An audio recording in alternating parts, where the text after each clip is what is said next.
So, hi guys, what's up and welcome back to GC 3.0 batch, यानी कि हमारा gravity circle का वो बैच जिसमें हम लोग क्लास 12th स्टूडेंट्स के लिए बना रहे हैं पूरे सेशन के videos for board exams, for JEE and for NEET. तो गाइज हम लोगों ने इलेक्ट्रोकेमिस्ट्री अभी रिसेंट में कंप्लीट किया है। एंड मैं एक इम्पॉर्टेंट बात बता दूं कि according to the reduced syllabus जो कि पिछले साल हमारी गवर्नमेंट ने, हमारे सीबीएसई बोर्ड ने लॉन्च किया था, उसमें सेल्स वाले पार्ट को हटा दिया गया था। इसीलिए उस पार्ट को मैं यहाँ पर डिस्कस नहीं कर रहा हूँ इलेक्ट्रोकेमिस्ट्री के अंदर। लेकिन अभी हम लोग जुलाई तक वेट करेंगे। अगर मान लीजिए उस टॉपिक को फिर से इंक्लूड किया गया या कुछ टॉपिक्स और ऐड करेगा तो हम उसके लिए बाकायदा वीडियो बनाएंगे। अगर वो जेई और नीट में आएगा तो बाकायदा उसके लिए वीडियो बनाएंगे, लेकिन एज ऑफ नाउ वो इंक्लूडेड नहीं है। तो हम लोग बढ़ चलते हैं हमारे नए चैप्टर की तरफ। जिस एक छोटा सा अपडेट, वैसे तो ये अपडेट आप लोगों के लिए नहीं है। अगर आप किसी 8, 9 और 10th के बच्चे को जानते हो जो अपना अर्ली फाउंडेशन बनाना चाहता है, जो आप लोगों ने शायद मिस कर दिया होगा, 8, 9 और 10th का बच्चा जो अपना अर्ली फाउंडेशन बनाना चाहता है जेई नीट जैसी एग्जाम्स के लिए, एनटीएससी ओलंपियाड्स के लिए, तो उसके लिए गाइस एक इम्पॉर्टेंट इन्फॉर्मेशन है कि मैंने अनअकैडमी पर एक कैटेगरी पर ज्वाइन किया है और वो कैटेगरी सिर्फ 8, 9 और 10th के बच्चों के लिए है, अर्ली फाउंडेशंस के लिए।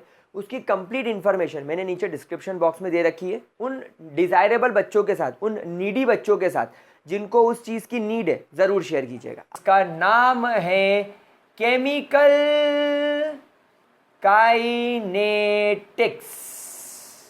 एक नया चैप्टर आज की क्लास से स्टार्ट करेंगे, केमिकल काइनेटिक्स। लेकिन आगे बढ़ने से पहले एक इम्पॉर्टेंट बात, इफ़ यू वांट कि मेरे द्वारा डिज़ाइन किए गए शानदार क्वालिटी के मटेरियल, यानी कि ऐसे डीपीपीज जो आपको जेई नीट और बोर्ड जैसी एग्जाम्स को क्लियर करने में मदद करें फ्री ऑफ कॉस्ट, तो आपको ज्वाइन करना है हमारा Telegram channel. Telegram channel join इसलिए करना है, उसमें मेरा कोई फ़ायदा नहीं, उससे मुझे कुछ नहीं मिलना है। बस एक मुझे जगह चाहिए थी जहाँ पर मैं सारा मटेरियल डाल दूँ और वो तुम्हारे पास सीधे आ जाए। तो टेलीग्राम एक अच्छा ऑप्शन मिला। तो टेलीग्राम के चैनल का नाम मैंने नीचे यहाँ पर दे रखा है। इस चैनल को टेलीग्राम पे जाके सर्च कर लो। सर्च करने के बाद उसे ज्वाइन कर लो। वो चैनल है, उसमें किसी प्रकार की कोई चैटिंग, कोई बातचीत नहीं होती, कोई किसी को अप्रोच नहीं करता। सिर्फ उस पर मैं पोस्ट डालता हूँ और उस पर आपको अपने ग्रेविटी सर्कल पर होने वाली सारी अपडेट्स मिल जाया करेंगी। ठीक है। तो गाइस, जिस कंटेंट के लिए पहले कोचिंग इंस्टीट्यूट लाखों रुपए चार्ज करने लगे, फिर कुछ 40-50 हज़ार चार्ज करने लगे और अब 5-6 हज़ार रुपये चार्ज करने लगे, हम उस चीज़ को बिल्कुल फ्री ऑफ कॉस्ट लेकर आए हैं। अच्छी मटेरियल जैसे कि एन अवस्थी जैसी किताब, MS चौहान जैसी किताब, सिनगेज पब्लिकेशन जैसी महंगी किताबों में से मैं क्वेश्चन छाट के, मटेरियल छाट के आपके लिए डीपीपीज बनवा रहा हूँ। तो I think you must follow this. और कंटेंट यहाँ पर तो आपको वर्ल्ड क्लास लेवल का मिल ही रहा है। तो बस आपको पढ़ना है, मैं आपके साथ हूँ, सपोर्ट कर रहा है जैसा आप लोगों ने आज तक, बस वही करते रहना है, मज़ा आने वाला है। तो शुरू करते हैं केमिकल काइनेटिक्स। तो देखो मेरे प्यारे बच्चा लोग, क्लास 11th में जब हमने थर्मोडायनेमिक्स नाम का चैप्टर पढ़ा, थर्मोडायनेमिक्स ने हमें क्या सिखाया कि एक रिएक्शन हो सकती है या नहीं, ये बताया। अगर आपको याद हो तो आप लोगों ने गिब्स फ्री एनर्जी पढ़ी थी। अगर गिब्स फ्री एनर्जी नेगेटिव है तो स्पॉन्टेनियस रिएक्शन है वो, गिब्स फ्री एनर्जी पॉजिटिव है तो वो नॉन स्पॉन्टेनियस रिएक्शन है, आपको उसको करने के लिए मेहनत लगेगी। दैट मीन्स अगर आपको एक रिएक्शन करनी है या वो रिएक्शन हो सकती है या नहीं, अगर ये आप लोगों को जानना है तो उसके लिए आप लोगों को थर्मोडायनेमिक्स का कॉन्सेप्ट यूज़ करना होगा।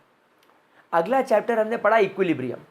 इक्विलिब्रियम में हमने पाया, इक्विलिब्रियम में हम लोगों ने देखा कि एक रिएक्शन अगर इक्विलिब्रियम पे पहुंच गई, यानी कि एक स्पेसिफिक पॉइंट पर पहुंच गई, तब वहां पर रिएक्टेंट की कितनी मात्रा है, प्रोडक्ट का कितनी मात्रा है, यानी रिएक्टेंट का कितना कॉन्सेंट्रेशन है, प्रोडक्ट का कितना कॉन्सेंट्रेशन है, ये आपको इक्विलिब्रियम ने बताया।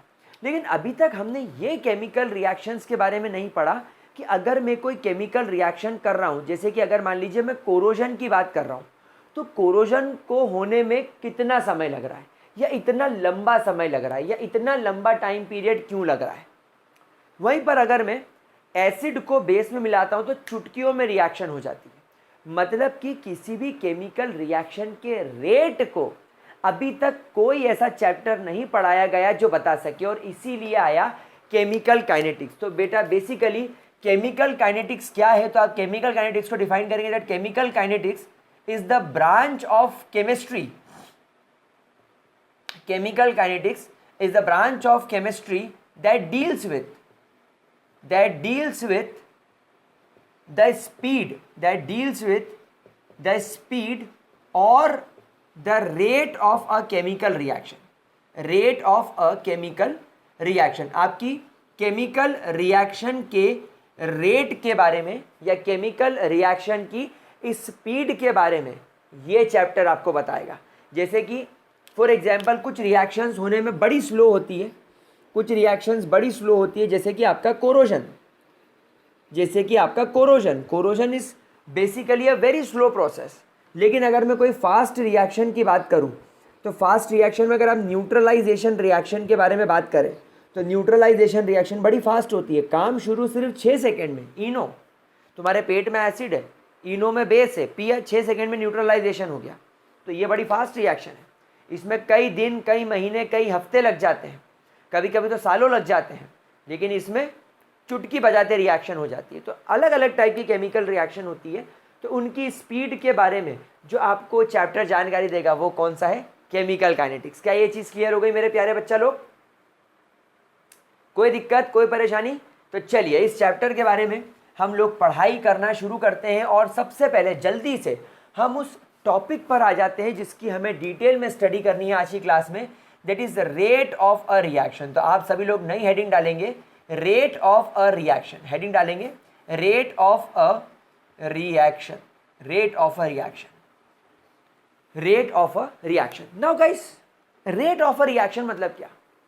यार देखो, अगर मुझे नूडल्स खानी है तो मैं नूडल्स कैसे बना सकता हूँ? बाजार जाऊंगा, मैगी खरीद के लाऊंगा। मैगी मैंने फाड़ी, मैगी का पीस निकाला, पानी में डाला, पानी उबल रहा है, मैगी पूरी लूज़ हो गई, टेस्ट मेकर फाड़ा, डाला, हिलाया, 5 मिनट में मैगी तैयार। खैर 2 मिनट में तो मैगी के चाचा भी प्रिपेयर नहीं हो सकते, तो मैगी कहाँ से प्रिपेयर होगी? 5 मिनट मैगी को प्रिपेयर होने में लगते हैं। तो अगर मुझे नूडल्स खानी है और अगर मेरे पास में मैगी है तो मैं 5 मिनट में खा सकता हूँ। This video is not sponsored by Maggi.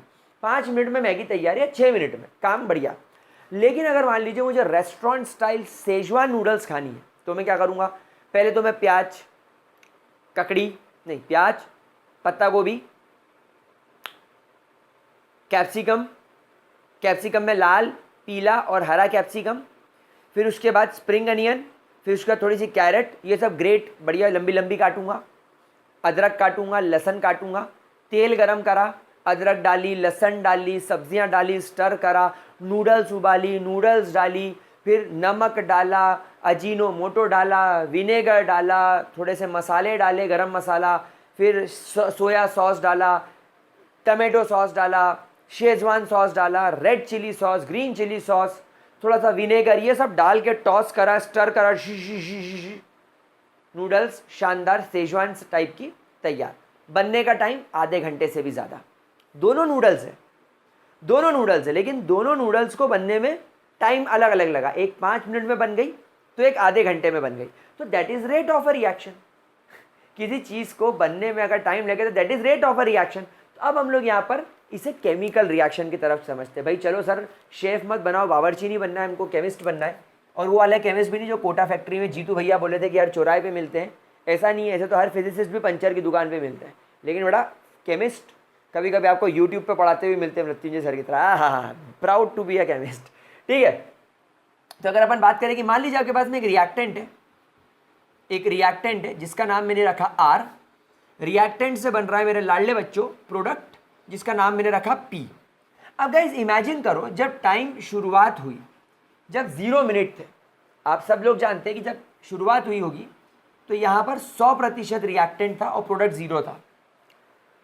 मतलब तुम लोगों ने अभी शिमला मिर्ची पत्ता गोभी, गाजर, प्याज, अदरक, लहसुन काट के रख ली है, नूडल्स उबाल के रख ली है, सारे सॉस जमा के रख दिए, तो क्या नूडल्स तैयार हो गई? नहीं, खाने लायक नूडल्स तो अभी 0% है, अभी तो सिर्फ उसका रॉ मटेरियल है। अब आपने इन सब को कढ़ाई में डाला और 5 मिनट बीत गए। 5 मिनट बीत गए। 5 मिनट बीतते ही मैंने क्या करा, तेल उबाल के उसमें अदरक लहसुन डाल दी। मतलब अब रिएक्टेंट सिर्फ जो कच्ची सब्जियां और नूडल्स है वो 95% बची, 5% प्रोडक्ट बनके तैयार हो चुका है। हम तेजी से बढ़ रहे हैं।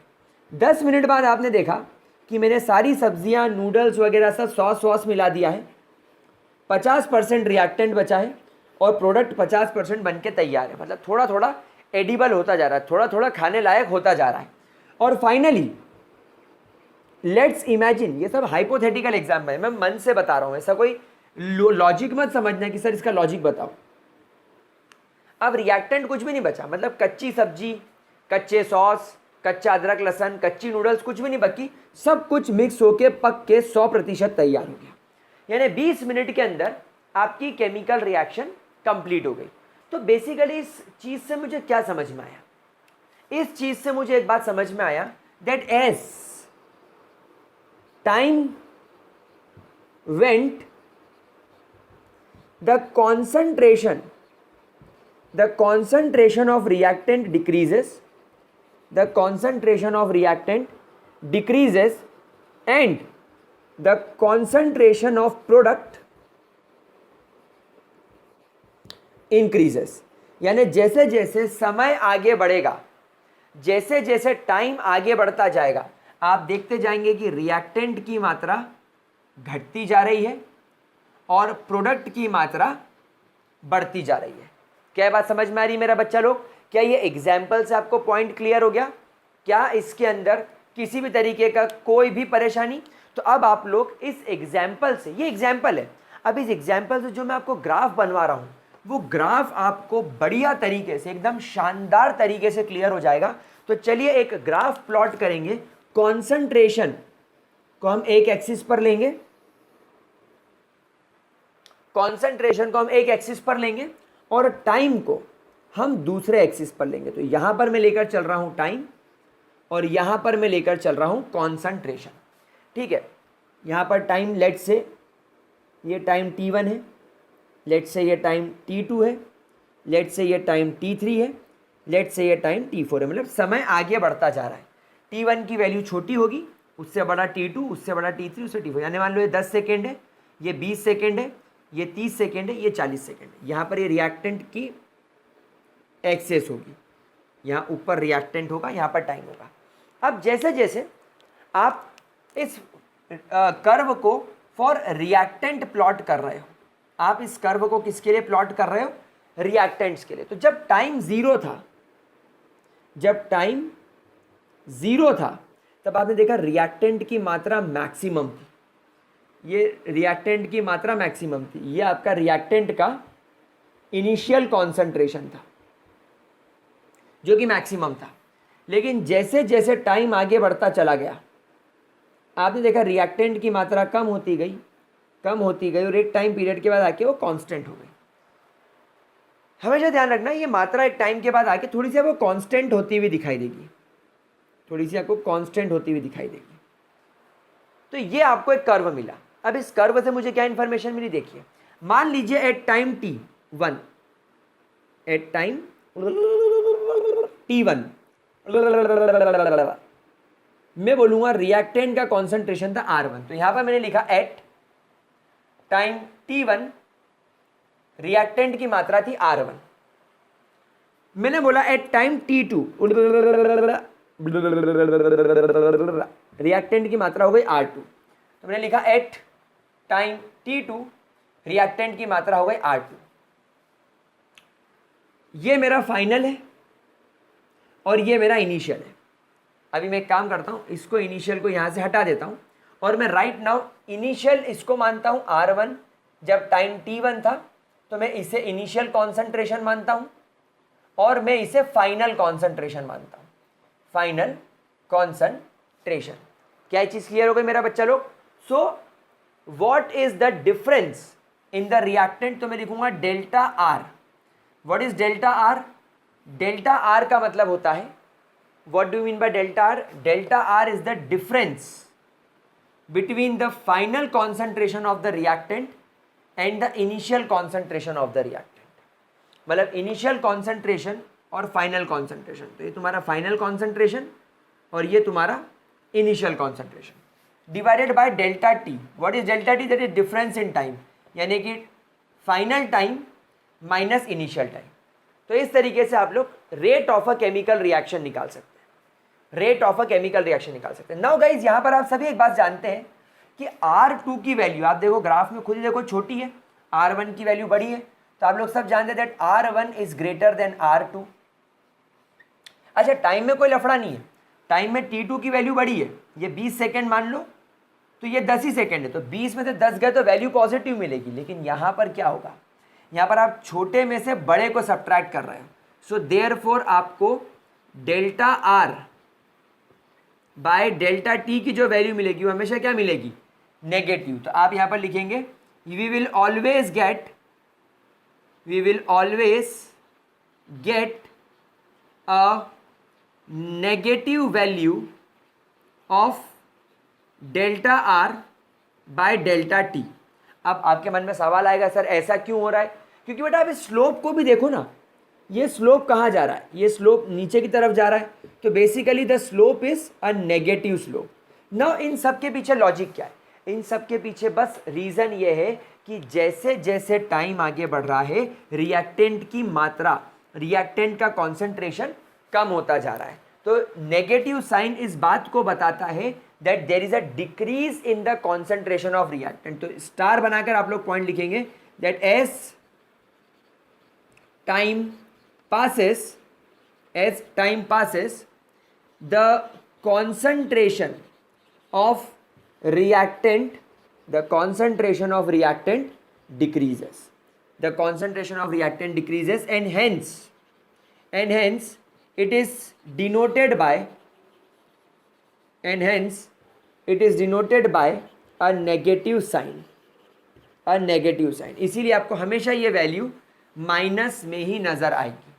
सो देयरफॉर आप यहाँ पर क्या लिखेंगे, therefore delta R by delta T is equal to R2 minus R1 upon T2 minus T1 which is always a negative value. ये हमेशा कैसी वैल्यू आएगी, नेगेटिव वैल्यू आएगी। क्या ये चीज़ समझ में आई बच्चा लोग? मेरे बच्चा लोग क्या ये बात आप लोगों को समझ में आई? क्या इसके अंदर किसी प्रकार की कोई दिक्कत? क्या आपने इसे अच्छे तरीके से नोट कर लिया? नोट कर लीजिए, इसे फटाफट से नोट कर लीजिए, अच्छे तरीके से नोट कर लिया, पक्की बात। चलिए एक चीज मैं आपको यहां पर और बताऊंगा,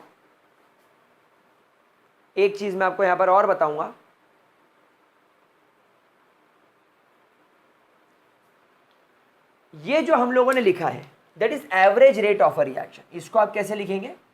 इसे आप बोलेंगे this is nothing but the average rate of a reaction. इसे बोला जाएगा average rate of a reaction. ये एवरेज निकाला मैंने।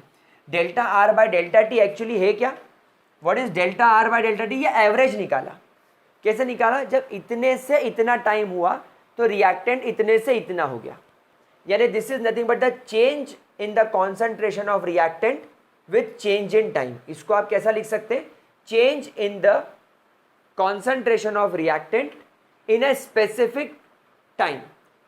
इतने टाइम में रिएक्टेंट के अंदर कितना चेंज हुआ, तो इसको एवरेज रेट ऑफ रिएक्शन भी बोला जा सकता है, average rate of a reaction भी बोला जा सकता है। ठीक है, क्या मैं आगे बढ़ूं? क्या मैं इस पॉइंट को रब करूं? चलिए एक टर्म और सीखिए। एवरेज रेट ऑफ रिएक्शन के अलावा एक टर्म और आती है आप लोगों के पास में, से बोला था instantaneous rate. Instantaneous rate of a reaction, instantaneous rate of a reaction. अब ये क्या होता है? देखो मान लो यहां पर आप देखो, इनमें T1 और T2 में बड़ा डिफरेंस ले रहा हूं, मतलब ये जो T2 और T1 के बीच का गैप है काफी बड़ा है। मतलब अगर मैंने पहला ऑब्जर्वेशन T1 पे लिया, मान लो मैंने पहला ऑब्जर्वेशन 1 मिनट पर लिया, तो दूसरा ऑब्जर्वेशन मैं 11 मिनट पर लूँगा, यानी 10 मिनट के इंटरवल पे लूँगा। या अगर मैंने पहला 1 मिनट पर लिया है तो दूसरा मैं 2 मिनट पर लूँगा, यानी 60 सेकेंड का डिफरेंस लिया है। तो अगर मैं बड़ा टाइम पीरियड में डिफरेंस ले रहा हूँ तो वो एवरेज रेट कहलाएगा। लेकिन अगर मान लीजिए कि मैं एक बहुत छोटा सा डिफरेंस ले रहा हूँ, ये इतना बड़ा, ये अगर मैं सिर्फ इतना बड़ा डिफरेंस ले रहा हूँ, ये मान लीजिए मैंने इसे मान लिया R1 और मान लीजिए मैंने इसे मान लिया टाइम T1 और ये आ गया R2, तो ये टाइम आ गया T2। तो नाउ यू आर ऑब्जर्विंग कि मैंने बहुत छोटे से टाइम पीरियड के लिए लिया कि 1 सेकेंड में क्या बदलाव आया, 2 सेकेंड में क्या बदलाव आया।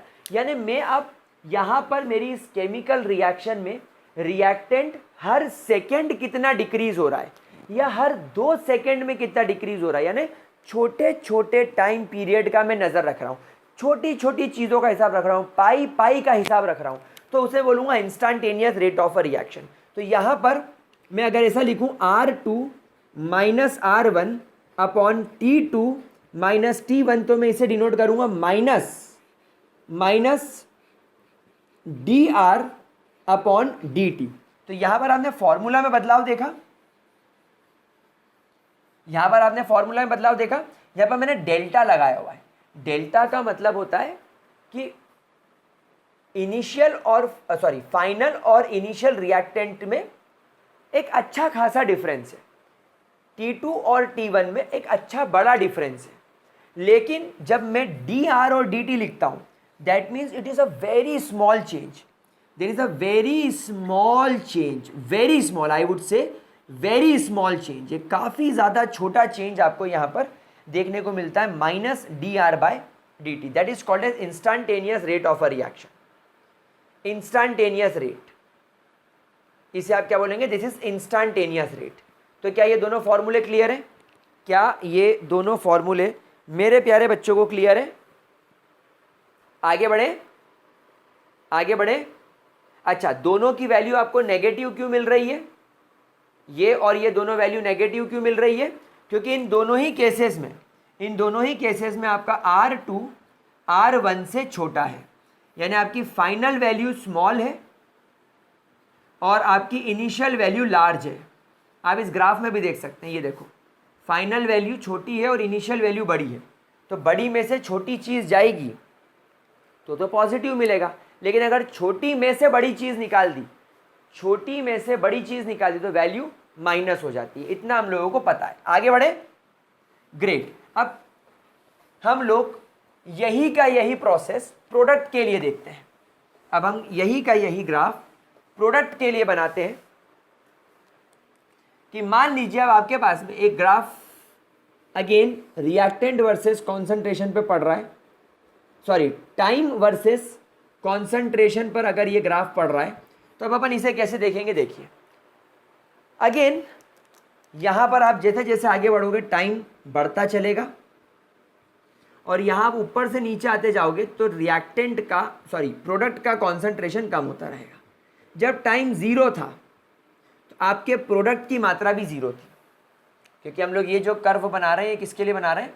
हम प्रोडक्ट्स के लिए बना रहे हैं।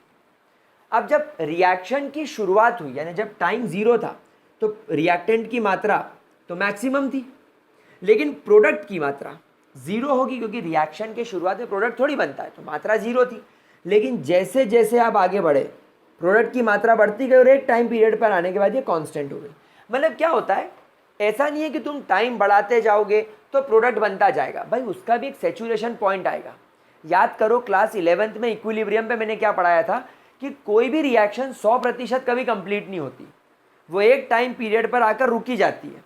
मतलब हो सकता है कि वो 99% रिएक्टेंट ख़त्म हो जाए और 99% प्रोडक्ट बन जाए, लेकिन 1% प्रोडक्ट और 1% रिएक्टेंट रह ही जाता है, तो वो फिर चेंज नहीं होता, वहाँ इक्विलिब्रियम आ जाता है कि अब प्रोडक्ट टूटा तो रिएक्टेंट बना तो प्रोडक्ट टूटा, तो ये चीज़ इसके अंदर हो जाती है। तो ये आपका ये ग्राफ बन गया।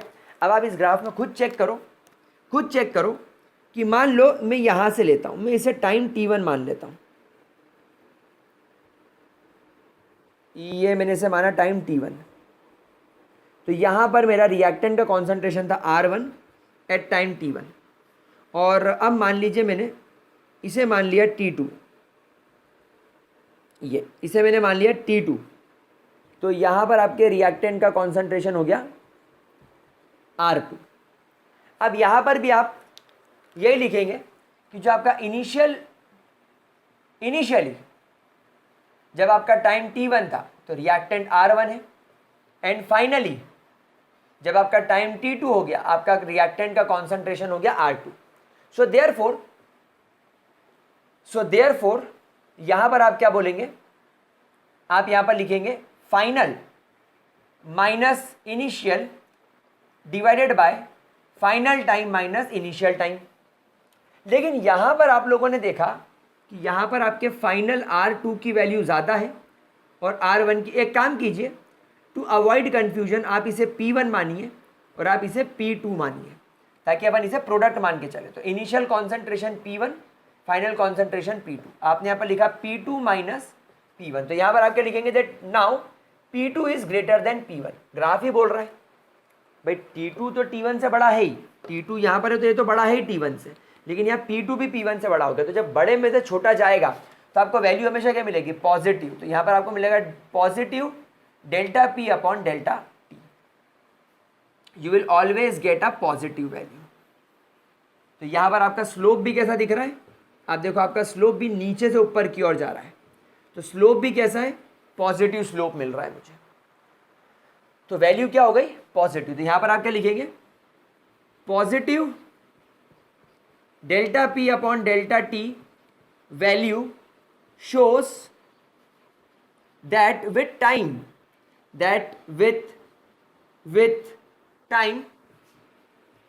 the concentration of product increases। Product का कॉन्सेंट्रेशन बढ़ रहा है, ये आपको बताएगा। अच्छा, इसे क्या बोला जाएगा, again it is average rate of a reaction. इसे क्या लिखूंगा मैं, average rate of a reaction. भाई ये भी एवरेज रेट है, लेकिन अगर मान लीजिए मैं इस चीज को बहुत छोटे टाइम पीरियड के लिए करूं, ये अब अगर मैं इसे T1 मान लूं और इसे T2 मान लूं,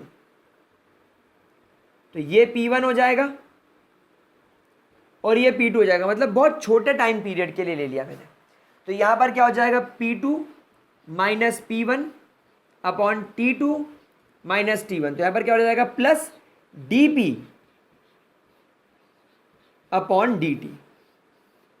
अब what is dP and dt, that is instantaneous rate. अब बेटा इंस्टांटेनियस का मतलब आप समझ ही गए होंगे, for a very short period. मतलब आप बहुत शॉर्ट पीरियड के लिए अगर नज़र रखोगे तो आपको dP बाई dt यूज़ करना पड़ेगा। अच्छा, एक बात बता दूं, इन फ्यूचर अपन इस पूरे केमिकल काइनेटिक्स चैप्टर में आगे भी जब पढ़ेंगे अपन इंस्टेंटेनियस वाला ही लेकर चलते हैं। मतलब यूजुअली आपको कैलकुलेशंस वगैरह में dP by dt dr by dt ही दिखाई देता है। चलिए इसको नोट कर लीजिए, फिर अपन आगे बढ़ते हैं। इसको नोट कर लीजिए, फिर अपन आगे बढ़ते हैं। ठीक है, पक्का? चलिए ग्रेट। तो मेरे प्यारे बच्चों, अब अगर मैं इस केमिकल रिएक्शन के रेट की बात करूं, तो अगर कोई मुझसे बोले कि सर इस केमिकल रिएक्शन का रेट बताओ, तो पता है मैं क्या लिखूंगा, that the rate of decrease in the concentration of reactant R, यानी जिस रेट से आपके रिएक्टेंट की कॉन्सेंट्रेशन डिक्रीज हो रही है, उसी रेट से एग्जैक्टली वही स्पीड से आपके प्रोडक्ट का कॉन्सेंट्रेशन बढ़ रहा है। क्या ये बात समझ में आई मेरे प्यारे बच्चों? जिस स्पीड से रिएक्टेंट की मात्रा कम हो रही है, वही स्पीड से आपके प्रोडक्ट की मात्रा बढ़ भी रही है। तो rate of decrease of the reactant is always equal to the rate of increase of product या rate of increase in the concentration of product. तो यहां पर मैं इसको कैसे लिखूंगा, मैं लिखूंगा minus delta R upon delta T is equal to plus delta P upon delta T. इस तरीके से आप किसी भी केमिकल रिएक्शन के रेट को डिफाइन कर सकते हैं, रेट को लिख सकते हैं। जरा इसको नोट कीजिए, मैं कुछ एग्जाम्पल आपको यहां पर करवा दूं, लेकिन उसके पहले मैं एक चीज और डिस्कस करवा दूं कि जब कभी भी आप ये एवरेज रेट वगैरह निकालेंगे या रेट ऑफ रिएक्शन निकालेंगे तो इसकी एसआई यूनिट क्या लिखेंगे। देखो, rate of decrease in the concentration of reactant R with respect to time, with respect to time, क्योंकि नीचे टाइम भी तो है। अब कॉन्सेंट्रेशन क्या सिखाया मैंने आपको शुरू से, सॉल्यूशंस चैप्टर में मैंने कॉन्सेंट्रेशन की अलग अलग टर्म सिखाई थी, moles per litre, moles per KG. तो क्योंकि यहां पर सबसे basic term concentration is always moles per litre, तो ये कॉन्सेंट्रेशन ऑफ प्रोडक्ट है या ये कॉन्सेंट्रेशन ऑफ रिएक्टेंट है, दोनों ही कॉन्सेंट्रेशन है। तो कॉन्सेंट्रेशन की यूनिट क्या होती है, मोल्स पर लीटर, और टाइम की यूनिट क्या है, सेकेंड्स, तो मोल पर लीटर पर सेकेंड इज द यूनिट।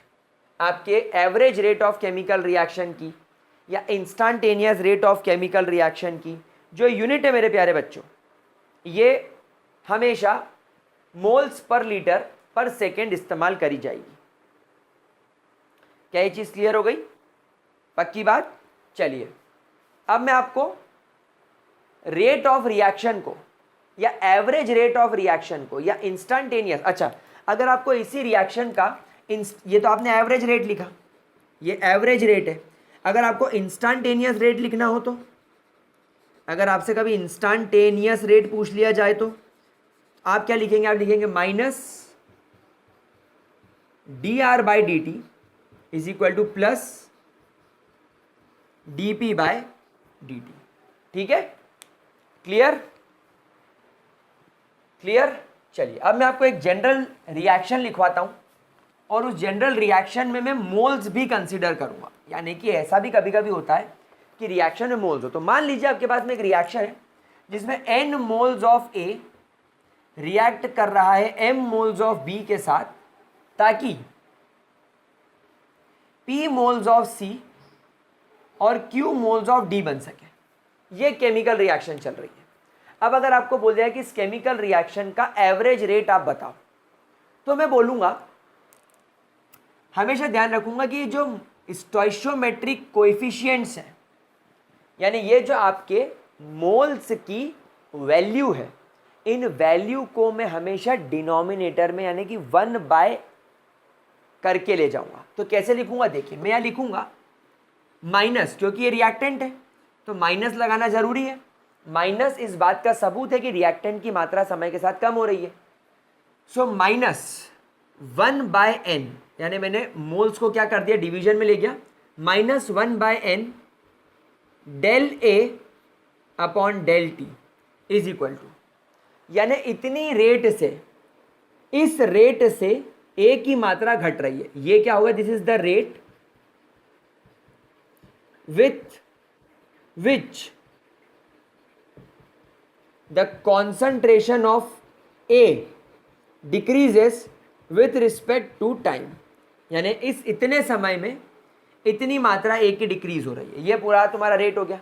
अच्छा अब मैं एम को कैसे लिखूंगा, is equal to minus 1 upon M del B upon del T, यानी इतने रेट से बी का कॉन्सेंट्रेशन डिक्रीज हो रहा है, इज इक्वल टू माइनस नहीं plus 1 upon P del C by del T N is equal to plus 1 upon Q del D upon del T. तो ये रेट है। क्या ये बात समझ में आ गई मेरे प्यारे बच्चों, क्या ये बात समझ में आ गई। अब अगर मान लीजिए इन चारों में से किसी एक का भी आपको रेट पता हो, जैसे मान लीजिए आपको इसका रेट दे दिया कि ये 4 × 10⁻⁻5 मोल्स पर लीटर पर सेकेंड अगर मान लीजिए इसकी वैल्यू मिल गई तो आप उससे इसकी वैल्यू निकाल सकते हो, उससे इसकी वैल्यू निकाल सकते हो, उससे इसकी वैल्यू निकाल सकते हो। अभी अपन कुछ न्यूमेरिकल करेंगे तब उस न्यूमेरिकल में हम लोग ज़रूर इस चीज़ को देखेंगे, तब आपको ज़्यादा बेहतर तरीके से क्लियर होगा। तो क्या मैं इसे रब कर दूं, क्या मैं इसे रब कर दूं और आगे बढ़ूं? क्या इसके अंदर किसी प्रकार की कोई दिक्कत? चलिए अब हम लोग कुछ केमिकल रिएक्शंस एग्जाम्पल के तौर पर लेते हैं और उन्हें इसके अंदर लिखने की कोशिश करते हैं। तो मान लीजिए मेरे पास में एक रिएक्शन है CO + N2, मेरे पास में रिएक्शन है CO + NO2। Okay, CO + NO2 से बन रहा है CO2 + NO। अब मान लीजिए ये रिएक्शन है। अब बोला गया इसको आप लोग इंस्टेंटेनियस रेट में लिखो, इंस्टेंटेनियस रेट। तो कैसे लिखेंगे? देखिए ये दोनों रिएक्टेंट हैं, तो रिएक्टेंट में पहले मैं लिखूंगा -D concentration of CO divided by dt is equal to -D concentration of NO2 divided by dt is equal to +D concentration of CO2 divided by dt is equal to +D concentration of NO divided by dt। क्या ये तरीका समझ में आ रहा है आप लोगों को? चलिए एक एग्जाम्पल अपन और उठाते हैं। कौन सा एग्जाम्पल लूँ, कौन सा एग्जाम्पल लूँ, कौन सा एग्जाम्पल लूँ? चलिए वाला एग्जाम्पल लेता हूँ। मान लीजिए आपके पास में एक एग्जाम्पल है, आपके पास में 2 मोल्स ऑफ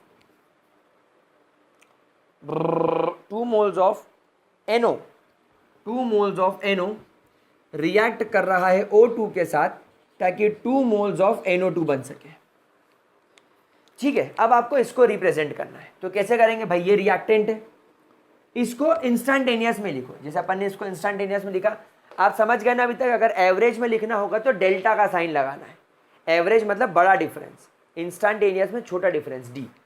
तो ये मोल्स है, तो हो जाएगा -1/2 dNO by dt is equal to -DO2 by dt is equal to +1/2 dNO2 by dt। क्या बात समझ में आ गई बच्चा लोग? क्या इसके अंदर किसी भी तरीके की कोई भी दिक्कत? क्या आपको ये बढ़िया तरीके से लिखते आ गया? मैं और एग्जाम्पल करवाऊँ क्या? चलिए मैं और एग्जाम्पल करवा देता हूँ। एक आयोनिक रिएक्शन का एग्जाम्पल ले लेते हैं, फिर हम लोग कुछ इसके न्यूमेरिकल्स करेंगे।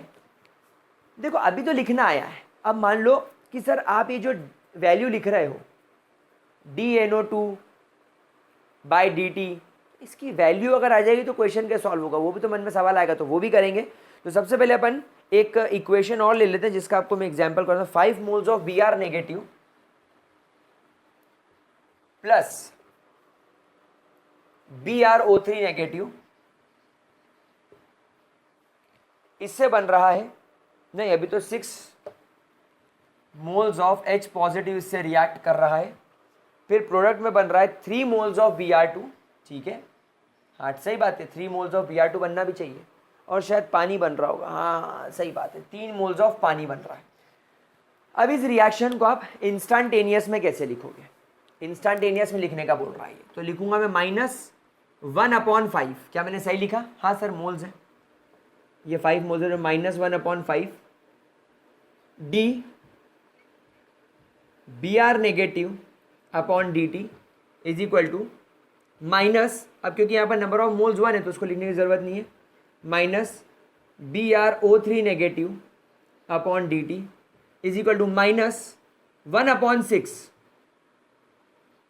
DH positive upon dt is equal to +1/3 dBr2 upon dt is equal to +1/3 DH2O upon dt। क्या बात समझ में आ गई मेरा बच्चा लोग? तो इस तरीके से आप लोग रेट ऑफ रिएक्शन को लिख सकते हैं बिना किसी परेशानी के। तो आपको ये लिखना आ गया। अब अपन कुछ न्यूमेरिकल्स करते हैं इसके, और वो न्यूमेरिकल्स आपको बताएंगे कि इस तरीके के रिएक्शंस को, जैसे मान लो आपको यहाँ पर इनके कुछ कॉन्सेंट्रेशन की वैल्यू देती है तो अपन कैसे सॉल्व करेंगे। ठीक है, इतना नोट कर लिया, आगे बढ़े। चलिए ग्रेट, तो इसको नोट कर लो, इसको रब करके फिर अपन आगे बढ़ते हैं।